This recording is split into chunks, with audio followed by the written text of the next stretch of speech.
अस्सलामुअलैकुम सामीन, 23 रमज़ान मुबारक है, 25 अप्रैल है। सोशल इंडिया न्यूज़ में आपका खैर मकदम है। ख़बर का उन्वान है, नमाज पढ़कर वापस आ रहे 21 साला साजिद को दिन दहाड़े रोज़ रोशन में ही चाकू से मार मार कर जान से मार दिया है, हलाक कर दिया है। और बीच बाज़ार में साजिद लहूलुहान हालत में पड़ा हुआ पुलिस को मिला था। डॉक्टर के पास ले जाया गया, जहां डॉक्टर ने उसको मुर्दा करार दे दिया। यह खबर मगरबी उत्तर प्रदेश के शहर मेरठ की है, बीच बाज़ार की है और ये लिसाडी गेट इलाके की है, जो मुस्लिम अक्सरियती इलाका है, जहां सब लोग तमाशबीन बने रहे और साजिद को फिरते देखते रहे और किसी ने रोकने की जहमत गवारा नहीं की।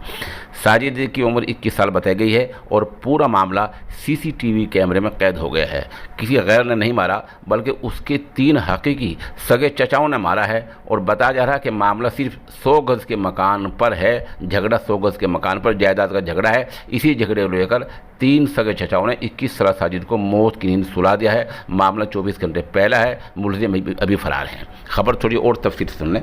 उत्तर प्रदेश के मेरठ में 21 साला साजिद को बेरहमी से मौत की नींद सुला दिया गया है और मामला 100 गज के मकान पर लेन देन का है। भतीजे को उसके हकीकी चचाओं ने ही बुरी तरह मारा पीटा और बताया जा रहा है कि चाकू से वार करते रहे।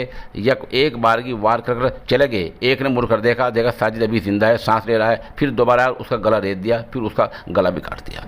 तीनों चचाओं के जो नाम हैं शहजाद, नौशाद और जावेद हैं, इन तीनों ने उसको चाकू से हमला कर ज़मीन पर गिरा दिया। इत्तला में बताया गया है कि वो नमाज़ पढ़कर आ रहा था।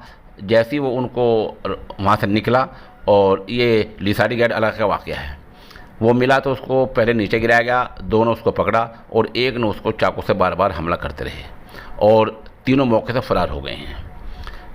पुलिस का मानना यह है कि अगर राहगीर या आसपास के लोग कुछ इसमें दखल अंदाजी कर लेते तो शायद उसकी जान बच सकती थी।